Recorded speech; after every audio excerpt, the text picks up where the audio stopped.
wanted to know about the issues that we faced during Chandrayaan-2 and how we are circumvented or solved those issues in Chandrayaan-3. Right. See, Chandrayaan-2 was hugely very good until its last phase of its landing, where we could not achieve the soft landing. It landed with a higher velocity. So that we call it as crash landing. So if you look at the overall scheme of things, of reaching up to the moon, I think we have perfected it already. We have done it one time in Chandrayaan-1, second time in Chandrayaan-2, also did it in Mars orbiter mission, so there is no ambiguity. But and capturing the moon orbit as well as reducing to 100-kilometer orbit was also perfect. And we were trying to target a landing on a particular spot closer to the South Pole, that is 70 degrees to the South Pole. And in that doing so, we faced certain challenges. The primary issues were one, that we had an engine. There were 5 engines which was used for giving the reduction of the velocity. It's called the retardation. These engines developed little higher thrust than that was expected. It was on the higher side, but it was still within the specifications. But when such a higher thrust was happening, the errors on account of this differential was accumulated over some period. It was called a camera coasting phase on the last phase of it. During this time, the craft is supposed to be very steady to take pictures. So we can correct it at that time. So because of that period where it was not corrected, we started correcting only at the end of it. When all the errors got accumulated, which was slightly higher than what we expected, the craft had to make very fast turns. And when it started turning very fast, its ability to turn was limited by the software, because we never expected such high rates to come. So this was the second issue. The third issue is it is yet to reach a landing point which is still far away. And we asked the craft to land only in 500 meter by 500 meter area. And the craft is trying to reach there by increasing velocity to reach there, whereas it was not having enough time it was almost close to the ground. So there was a contradictory requirement of reaching to the exact spot and at the same time achieving a low velocity. It became mathematically difficult for it to do it in the available time. So finally, when it actually did it, it fell short of almost half a kilometer, and the velocity of touch was higher. So it is fundamentally, there were issues in terms of the approaches that was taken, how to correct the engine thrust dispersion by accumulating errors over a period of time, artificially limiting the ability of the vehicle to take turns and correction, and the ability to calculate time to reach the required spot, and also telling to land at the exact required spot instead of landing wherever you can safely land. So we found that we need to study this in greater detail to understand that we must give more flexibility to the craft to handle dispersions, essentially. So in nutshell, if you tell what was the problem in Chandrayaan-2, it is simple to say that the ability to handle parameter variation or dispersion was very limited. So what we did this time is simply expand that further. Look at what are things that can go wrong. So we, instead of success-based design in Chandrayaan-2, we are doing a failure-based design in Chandrayaan-3. What all can fail and how to protect it. So this is the approach that we have taken. So for that we did many things. One, we expanded the area of landing half a kilometer by half a kilometer to 4 kilometer by 2.5 kilometer. 4 kilometer along the track and 2.5 kilometer width.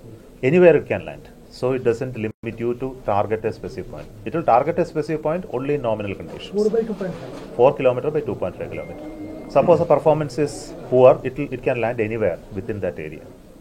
Second method is that we gave more fuel so that it has more capability to travel or handle dispersions or move to an alternate landing site. So this is the second approach. Then we looked at very many failures. Sensor failure, engine failure, the algorithm failure, calculation failure. Even whatever may fail, nothing is there. Still we wanted it to land at the required speed and rate. So there are different failure scenarios calculated and programmed inside. And there is one benefit from Chandrayaan-2, that Chandrayaan-2 had a very high resolution camera on board. It's called orbital high resolution camera. This camera gave very good pictures, almost 28 centimeter high resolution image of the entire moon. With that, we were able to find out the landing site much better way than last time. Last time we were taking images from the lander and then analyzing in ground and telling how to do the landing. This time we already know the details of the landing site, the boulders, the craters, everything is well mapped. And it's already programmed into the lander. So it knows where it exactly. Once you take an image, it will compare with the stored image and say, I am already there.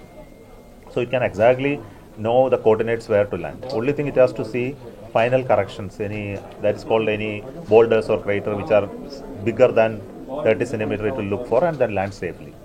So that's the only thing required this time.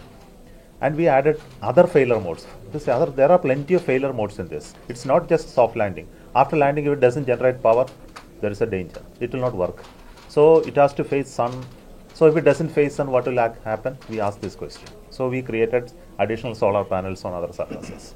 Then we asked if it lands with higher velocity, what will happen? Can it not land? Then we increase the vertical velocity component from 2 meter per second to 3 meter per second and tested it totally.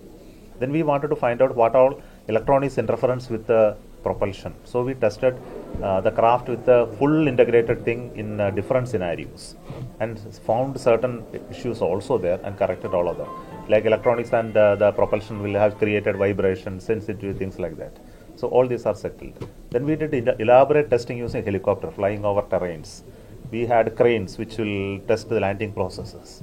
Then we did new test beds of simulation, which was not there last time, especially to look at failure scenarios. We put hardware, electronic sensors all together and simulate the initial parameters which will be widely dispersing, like thrust going upper bound, beyond upper bound. We call it 3 sigma to 6 sigma. Sigma means it is a standard deviation in a dispersion case.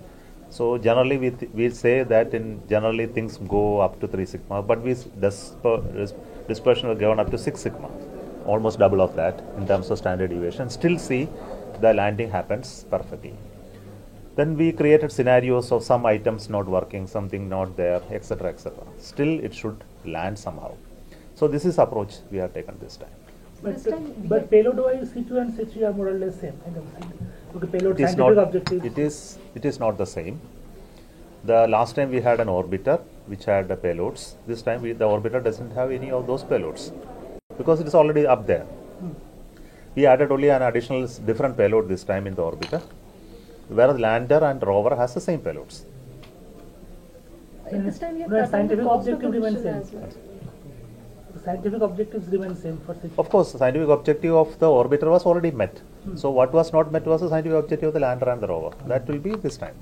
So this time you have cut the cost of the mission as well compared to Chandrayaan-2. The mission cost is almost the same because it cannot be cut that drastically, because the only thing is the scientific instruments on the orbiter is not there. So the cost corresponding to that would be lesser.